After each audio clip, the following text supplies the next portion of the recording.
वज़ीर-ए-आज़म नरेंद्र मोदी ने आसाम के डिब्रूगढ़ समेत 6 दीगर अजला में कैंसर सेंटर का किया इफ्तिताह। कहा कि आसाम में कैंसर अस्पताल शुमाल मशरिक के साथ साथ जनूबी एशिया में सेहत की देखभाल में करेंगे इजाफा। वज़ीर-ए-आज़म ने कार्बी आंगलोंग में मांजा मवेशी medical degree college, west Karbi Anglong जराई डिग्री कॉलेज समेत हजारों करोड़ रुपए के कई मंसूबों का रखा संगे बुनियाद। वज़ीर-ए-आज़म नरेंद्र मोदी का आसाम में शानदार इस्तकबाल। कार्बी आंगलोंग जिले में शांति, एकता और विकास रैली से किया खिताब। कहा कि 2020 के डिब्रू समझौते ने शुमाल मशरिक में मुस्तकिल अमन के खोले दरवाजे। बेहतर कानूनी नज़्म व नस्क के सबब मरकज ने अफस्पा को भी कई इलाकों से हटाया।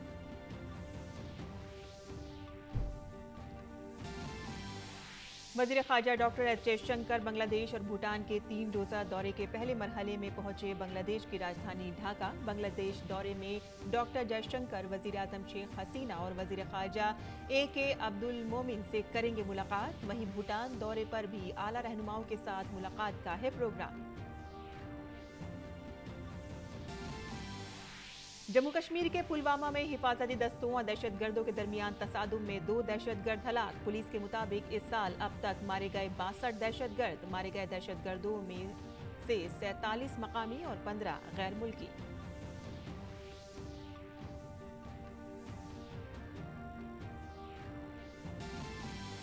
खेलो इंडिया यूनिवर्सिटी गेम्स के छठे दिन तैराकी और मुक्केबाजी में बरसे तमगे। जैन यूनिवर्सिटी का दबदबा बरकरार।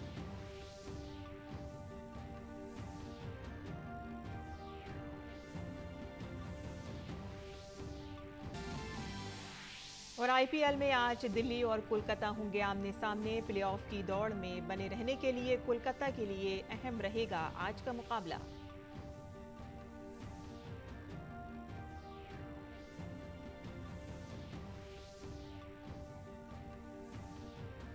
आदाब नाज़रीन, खबरनामे में आपका इस्तकबाल है। मैं हूं साइमा खान। अब खबरें तफसील से। वज़ीर-ए-आज़म नरेंद्र मोदी ने कार्बी आंगलांग में मुनक़िद एक प्रोग्राम में 2,950 से ज़्यादा अमृत सरोवर मंसूबों का संगे बुनियाद रखा। ये अमृत सरोवर तकरीबन 1,150 करोड़ रुपए की लागत से तैयार किए जाएंगे। वज़ीर-ए-आज़म ने अमृत सरोवर प्रोजेक्ट से मुतालिक एक किताबचा भी जारी किया। किताबचे में प्रोजेक्ट से मुतालिक मालूमात दस्तयाब होंगी।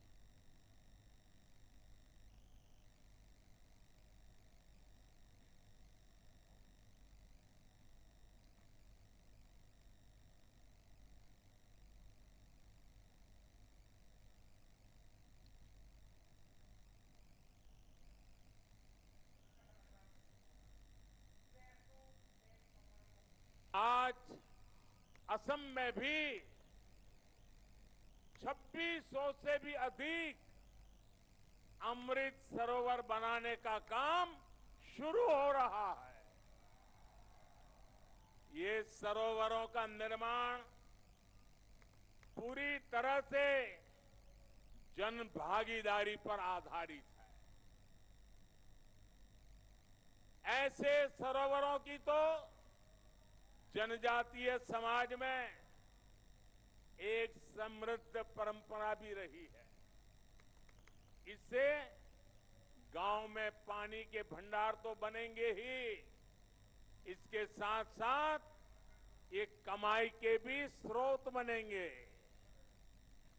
इस दौरान वज़ीर-ए-आज़म ने 3 तालीमी इदारों का संगे बुनियाद भी रखा। डीफू में वेटनरी कॉलेज, मगरबी कार्बी आंगलांग के कोलांगा में पश्चिम कार्बी एंगलोंग डिग्री कॉलेज और कॉलेज ऑफ एग्रीकल्चर का संगे बुनियाद रखा। 500 करोड़ रुपए से ज्यादा की लागत पर मबनी इस प्रोजेक्ट से शोबे में हुनरमंदी की तरक्की और रोजगार के नए मौके पैदा होंगे।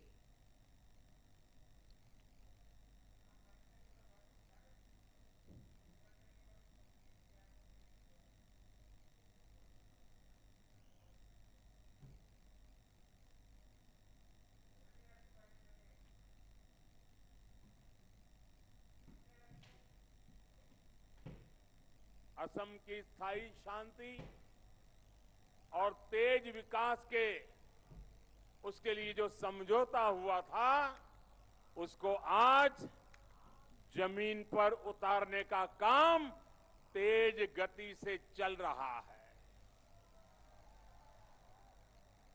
उस समझौते के तहत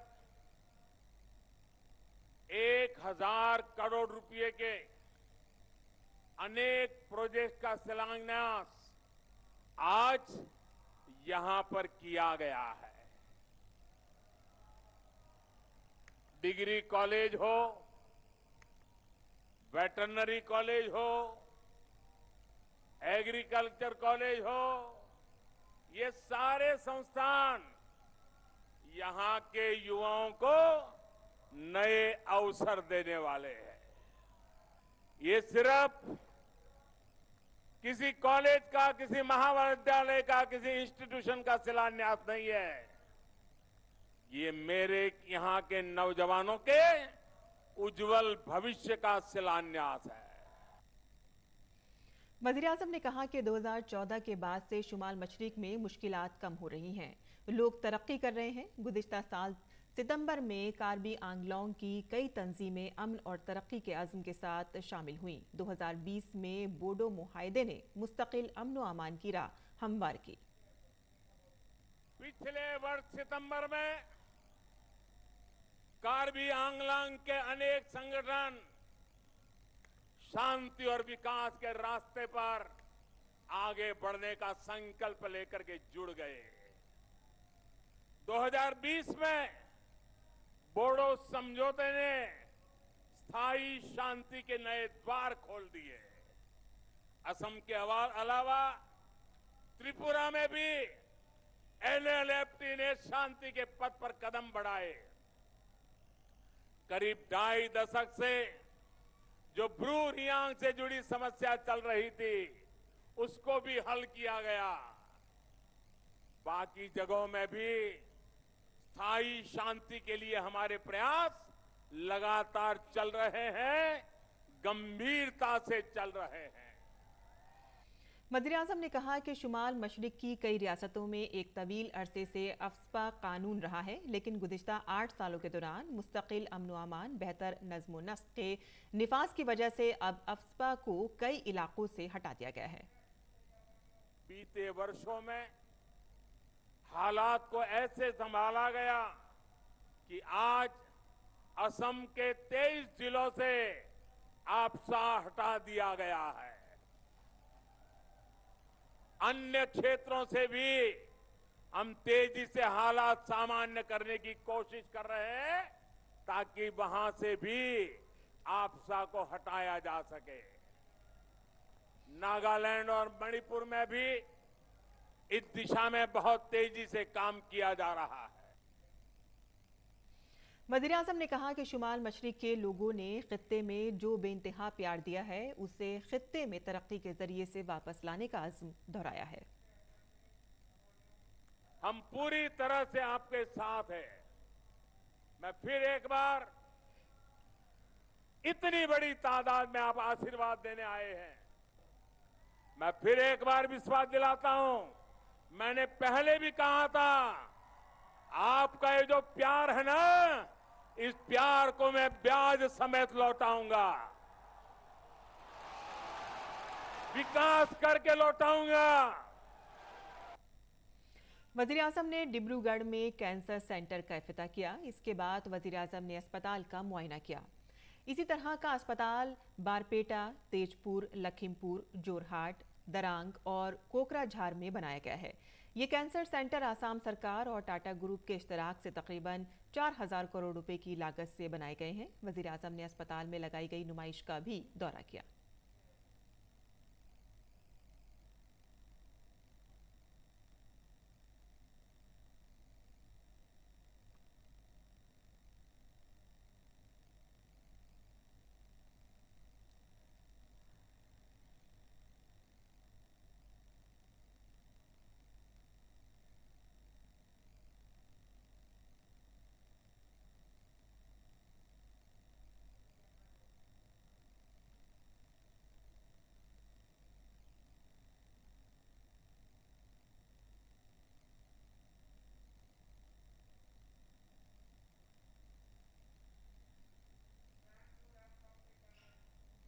और आसाम के कार्बी आंगलांग में एक प्रोग्राम में हिस्सा लेने पहुंचे वज़ीर-ए-आज़म नरेंद्र मोदी का रिवायती लोक रक्स के साथ इस्तकबाल किया गया। वज़ीर-ए-आज़म ने आवाम के दरमियान पहुंचकर उनका जोश बढ़ाया। वजीर आजम को अपने दरमियान पाकर लोगों का जोश काबिल-ए-दीद था। भीड़ के बीच से कई लोगों ने वजीर आजम को आसाम का रिवायती लिबास गुमसा पेश किया।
भारत दौरे पर आए गुयाना के वजीर खारजा ह्यूग हिल्टन टॉड ने आज नई दिल्ली में वजीर खारजा डॉक्टर एस जयशंकर से मुलाकात की।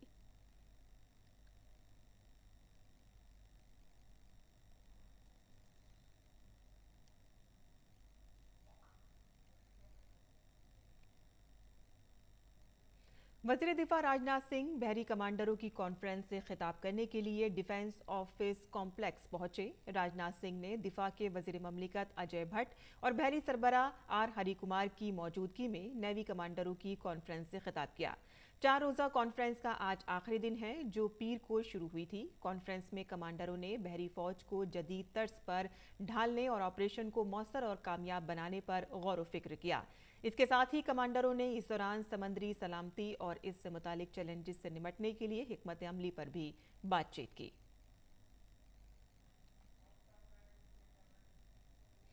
मरकजी वजीर प्रहलाद सिंह पटेल ने मध्य प्रदेश के नरसिंहपुर जिले में बुंदेल इनकलाब के हीरो राजा हरदेशा के अष्ट धातु मुजस्मे की नकाब कुशाई की। इस मौके पर मुनक़िद एक तकरीब में मरकजी वजीर ने मुजाहिदीन आज़ादी के गिरां कदर ताउन को याद किया। उन्होंने कहा कि मुल्क के तई मुजाहिदीन आज़ादी की जद्दोजहद नाकाबिले फरामोश है।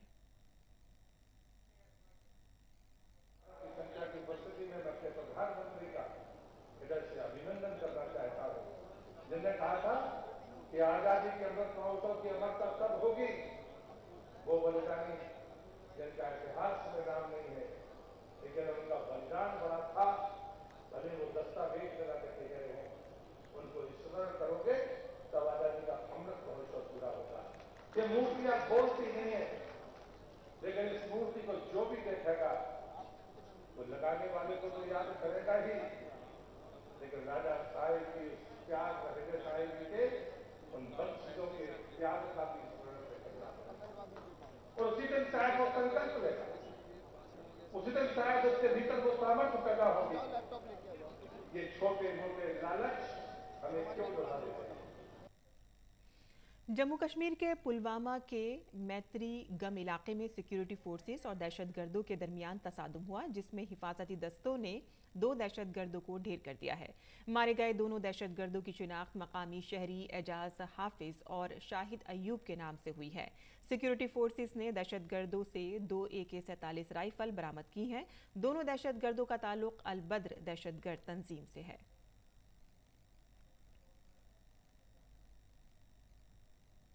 और जम्मू कश्मीर में दहशतगर्दों के खिलाफ भारतीय फौज का ऑपरेशन जारी है। कश्मीर पुलिस के inspector general IGP Vijay Kumar ने बताया कि दोनों दहशतगर्द पुलवामा के मैत्री गम इलाके में इनकाउंटर में मारे गए और दोनों का ताल्लुक अल-बद्र तंजीम से था।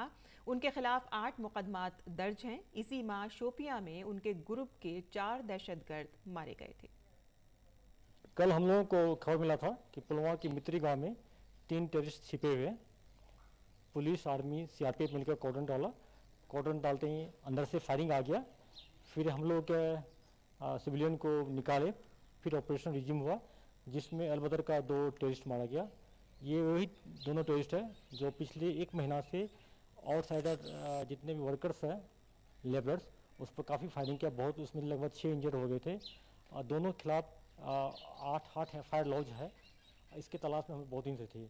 इसी के ग्रुप का शोपियन में इसी महीना में 4 टेररिस्ट मारे गए थे, ये 2 बच गया था। तो ये दोनों से 2 AK-47 राइफल मिला है। और मुल्क गिर सतह पर एक बार फिर से कोरोना के मामलात में इजाफा जारी है। गुज़िश्ता 24 घंटों में मुल्क में कोविड-19 के 3000 से ज़्यादा नए केसेस दर्ज किए गए हैं। इस दौरान 2563 अफराद कोरोना से सेहतयाब हुए हैं। मुल्क में हफ्तावार शरह पॉजिटिविटी 0.61% हो गई है, जबकि यौमिया शरह पॉजिटिविटी 0.66% है। मुल्क में अब भी एक्टिव मरीजों की कुल तादाद 16,980 है।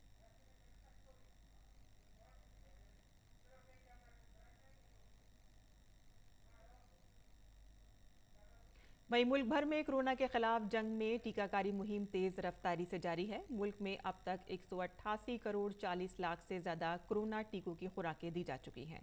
गुज़िश्ता 24 घंटों में 19 लाख से ज्यादा टीके लगाए गए। मरकजी वजारत सेहत के मुताबिक रियासतों और मरकज के ज़ेर इंतजाम इलाकों को कोरोना मुखालिफ टीके की अब तक कुल 193 करोड़ से ज्यादा खुराकें मुफ्त फराहम कराई जा चुकी हैं। और आगे बढ़ते हैं, जहां उत्तर प्रदेश में इन दिनों मजहबी मकामात पर गैर कानूनी तौर पर नस्ब, लाउड स्पीकर उतारने और मुनासिब तरीके से लाउड स्पीकर की आवाज़ कम करने के सिलसिले में एक मुहिम चलाई जा रही है। योगी आदित्यनाथ हुकूमत के इस काम की महाराष्ट्र नवनिर्माण सेना के सरबराह राज ठाकरे ने खूब तारीफ की है। राज ठाकरे ने महाराष्ट्र सरकार पर इसके लिए तंज कसा है।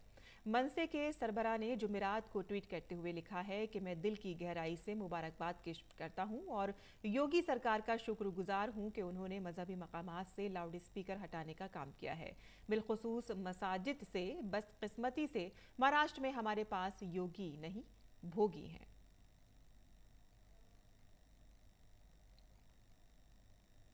और आज़ादी से अंत्योदय तक मुहिम आज से नई दिल्ली में शुरू की गई। दही तरक्की और पंचायती राज के मरकजी वजीर गिरिराज सिंह ने आज इस मुहिम का आगाज किया। इस मौके पर दही तरक्की के मरकजी वजीर ममलिकत साध्वी निरंजन ज्योति और पंचायती राज की वजारत में मरकजी वजीर ममलिकत कपिल मोरेश्वर पाटिल भी मौजूद थे। गिरिराज सिंह ने कहा कि अमृत सरोवर आज़ादी के अमृत महोत्सव के दौरान बनाया जाएगा ताकि मुजाहिदीन आज़ादी को याद रखा जाए। उन्होंने बताया कि साल भर चलने वाले आज़ादी के अमृत महोत्सव के जज्बे के साथ मुंतखब अजला में उन 99 मुजाहिदीन आज़ादी की जाए पैदाइश पर अमृत सरोवर बनाए जाएंगे जिन्होंने तहरीक आज़ादी के दौरान सबसे बड़ी कुर्बानी दी थी। गिरिराज सिंह ने वीडियो कॉन्फ्रेंसिंग के जरिए मुख्तलिफ अजला के मुजाहिदीन आज़ादी के अहले खाना से भी वीडियो कॉन्फ्रेंसिंग के जरिए बातचीत की। प्रत्येक वर्ष वहाँ झंडोत्तोलन होगा और पंचायती राज मंत्रालय और गांव के लोग मिलकर के उनको याद करेंगे और गांव में एक उत्सव का वातावरण प्रत्येक वर्ष मनाने का लक्ष्य रखा गया है। ये नरेंद्र मोदी जी के इच्छा अनुसार, उनके कार्य प्रेरणा के अनुसार आज 9 विभाग मिलकर के आपके पिताजी नहीं बल्कि देश के स्वतंत्रता सेनानी के लिए हम सम्मान में ये सब किए हैं। अफसरान के ट्रांसफर और पोस्टिंग का हक मांग रही दिल्ली सरकार की अर्जी को समाअत के लिए आईनी बेंच को सौंपे जाने की मांग पर चीफ जस्टिस ऑफ इंडिया की सरबराही वाली 3 जजों की बेंच ने फैसला महफूज रखा है। मरकजी हुकूमत का कहना है कि मामला 2021 में GNCTD एक्ट में हुई तरमीम से भी जुड़ा है, लिहाजा इसकी समाअत के लिए मामला आईनी बेंच के पास भेजा जाना चाहिए। सुप्रीम कोर्ट ने कहा कि अगर मामला आईनी बेंच को सौंपा जाता है तो हम कोशिश करेंगे कि 15 मई तक बहस पूरी हो जाए।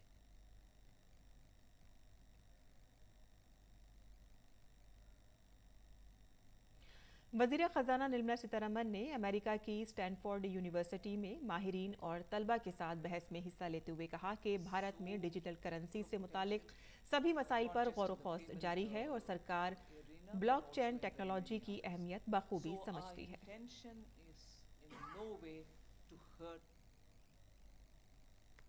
और फ्रांस की IT कंपनी एटोस ने कहा है कि वो रूस में अपने ऑपरेशंस को भारत में शिफ्ट कर रही है।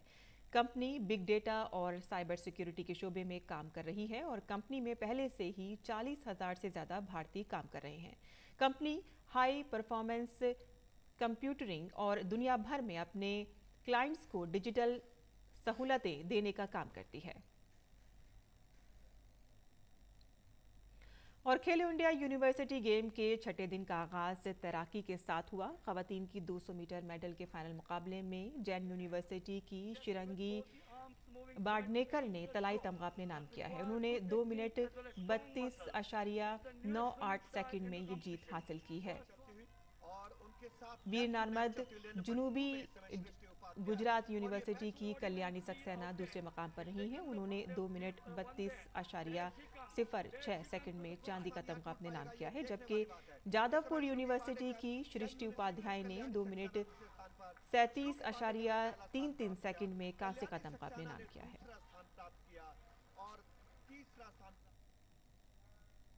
वहीं मर्दों के 200 मीटर फ्री स्टाइल मुकाबले में जैन यूनिवर्सिटी के सबकत हासिल करते हुए सोने का तमगा अपने नाम किया है। जैन यूनिवर्सिटी के तैराकों ने 8 मिनट 6.87 सेकंड में ये जीत हासिल की है। चांदी का तमगा सावित्री बाई फूले यूनिवर्सिटी के नाम रहा, जबकि मुंबई यूनिवर्सिटी ने कांस्य का तमगा अपने नाम किया है।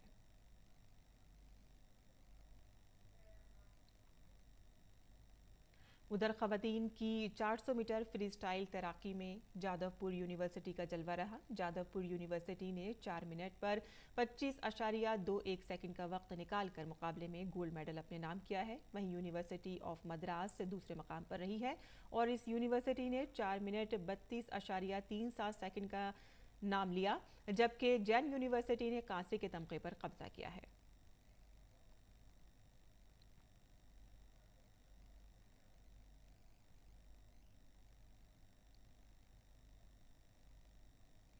और आईपीएल 2022 में आज दिल्ली कैपिटल्स का मुकाबला कोलकाता नाइट राइडर्स से होगा। ये मुकाबला मुंबई के वानखेड़े स्टेडियम में खेला जाएगा। इस सीजन में दोनों ही टीमों का मुजाहिरा कुछ खास नहीं रहा है। दिल्ली को गुज़िश्ता मैच में राजस्थान रॉयल्स ने 15 रन से हार का सामना करना पड़ा था।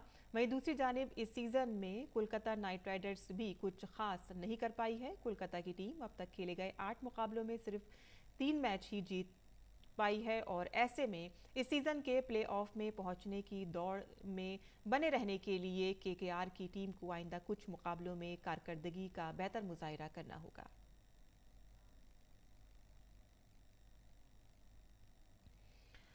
और दुनिया भर में बढ़ते हुए मेटेलिक स्क्रैप और ई वेस्ट प्लास्टिक स्क्रैप को तेजी से ठिकाने लगाना एक बड़ा चैलेंज है। ऐसे में मध्य प्रदेश के इंदौर शहर के देवल वर्मा सनती और मेटेलिक कबाड़ का इस्तेमाल करते हुए कीमती और दिलकश चीजें बनाकर लोगों की तवज्जो मजबूल कर रहे हैं।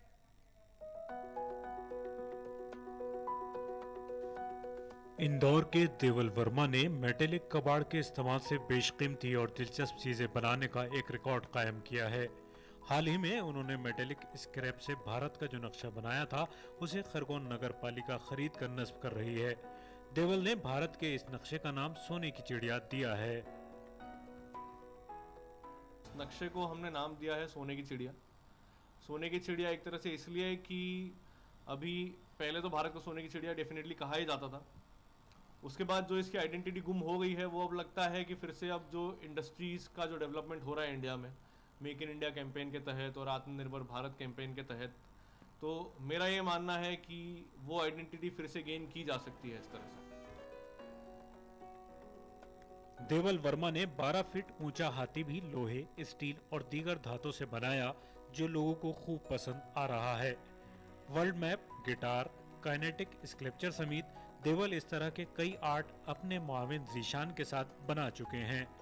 अब तक वो 6000 किलो से ज्यादा मेटल स्क्रैप को रिसाइकिल करके उसका इस्तेमाल स्क्रैप आर्ट के लिए कर चुके हैं। दुबई, अमेरिका, इटली, सिंगापुर जैसे इंटरनेशनल प्लेटफॉर्म पर भी उनके फनपारे जगह बना चुके हैं।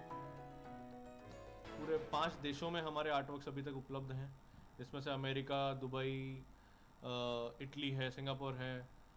तो इस तरह देशों में हमारे आर्टवर्क्स हैं। ऑल ओवर इंडिया में हम Harley Davidson, BMW, barbecue nation, royal Enfields के साथ काम कर चुके हैं। देवल की स्क्रैप आर्ट की तरफ बचपन से ही दिलचस्पी थी। मैकेनिकल इंजीनियरिंग करने से मिली मुख्तलिफ पार्ट्स की जानकारी के साथ प्रोडक्ट डिजाइन कोर्स उनके लिए और भी मुआविन साबित हुआ। इस तरह उन्होंने इसमें ही अपना पूरा वक्त लगाने का फैसला किया। आज मुल्क में कुछ बड़े ब्रांड्स के साथ मिलकर स्क्रैप आर्ट को 4 चांद लगा रहे हैं। देवल का मानना है कि जिस तरह दुनिया में मेटेलिक स्क्रैप, ई वेस्ट, प्लास्टिक स्क्रैप बढ़ता जा रहा है, उसे देखते हुए हर शख्स को अपना ताउन देना चाहिए। अगर बहुत बड़े लेवल पे भी नहीं तो हर व्यक्ति की जिम्मेदारी ये बनती है कि इंडिविजुअल लेवल पे वो क्या कंट्रीब्यूट कर सकता है, और ये काम जो मैं और मेरी टीम यहाँ पे कर रहे हैं, तो हमारा ये मानना है कि ये एक हमारा इंडिविजुअल कंट्रीब्यूशन है। As a company, as an artist, as a designer, मैं अपनी तरफ से ही कंट्रीब्यूट कर सकता हूँ। इसलिए अब हम ना ही सिर्फ मेटल स्क्रैप, हम ई वेस्ट और प्लास्टिक्स को भी रिसाइकिल करके हम उनके आर्ट वर्क्स और प्रोडक्ट्स क्रिएट कर रहे हैं। देवल वर्मा अब मेटेलिक स्क्रैप के साथ ई वेस्ट और प्लास्टिक वेस्ट से भी स्क्रैप आर्ट बनाने की तैयारी कर रहे हैं। देवल के जरिए बनाए गए स्क्रैप आर्ट दीगर फनकारों को भी इस मैदान में कुछ अनोखा करने की दावत दे रहे हैं। Bureau report, DD news Urdu खबरें। और इसी के साथ ही हमारा खबरनामा यही ख़त्म पसीर होता है। हमारी पूरी टीम को दें इजाज़त। आदाब।